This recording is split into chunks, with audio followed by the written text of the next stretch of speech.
இப்போ நம்ம எங்கே இருக்கோம்னா அழகர் கோயில் ராக்காயம்மன் தீர்த்தம் எடுக்கிறதுக்காண்டி வந்தோம். அங்கே வந்து கூட்டமாகிடுச்சு இன்றைக்கி. மாசி கிளறி முன்னிட்டு பக்தர்கள் வந்து அந்த தங்களோட குலதெய்வத்தை வணங்குறக்காண்டி இங்கே ராக்காயம்மன் கோயிலில் தீர்த்தம் பிடிக்க வந்தாங்க. அதனால் 1/2 கிலோமீட்டர் கூட்டம், அதனால் தீர்த்தம் எடுக்க முடியலை.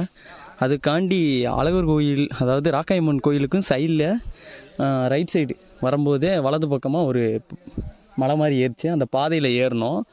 ஏறி வந்தோம்னா ஒரு கோயிலுக்கு மேலேயே ஒரு பாதை போகுது. அந்த பாதை வந்து எங்கே வருதுன்னா உச்சியில் மலை மேலே வருது. மலை உச்சியில் கிட்டத்தட்ட ஒரு 1 கிலோமீட்டருக்கு மேலே வந்து சுனையிலேருந்து தண்ணி ஊறுற இடம்.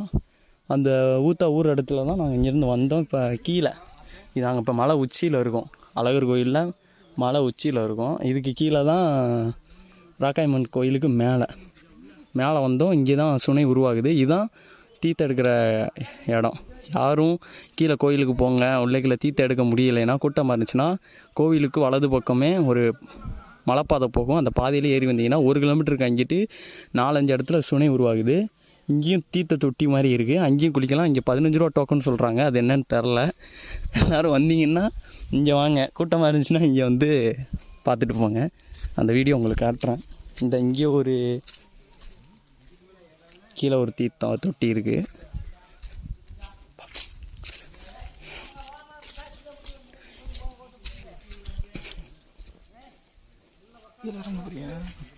அப்போ இங்கேயே இருக்க போறியா? இந்த இதுக்கு கீழேயும் ஒரு தீர்த்த தொட்டி இருக்குது.